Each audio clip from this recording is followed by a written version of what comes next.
some drier air that is working into the circulation.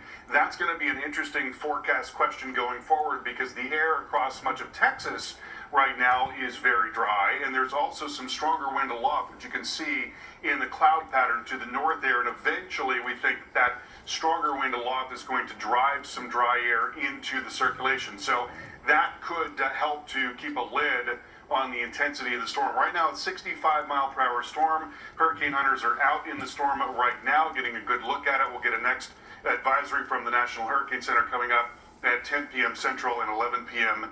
Eastern. And now moving towards the north-northwest at 7 miles per hour, and it is expected to increase in that forward speed. So there's a look at the forecast track and intensities here, and looking for the storm to be a Category 2 as it comes into Louisiana, and that is likely going to be during the middle of the day on Wednesday. The exact timing still remains to be determined. And remember that this is not showing you anything but where the center is most likely to go, and so certainly there are going to be impacts that are well outside of that forecast track. Storm surge warning in effect along the Louisiana coast. That is going to be a huge worry.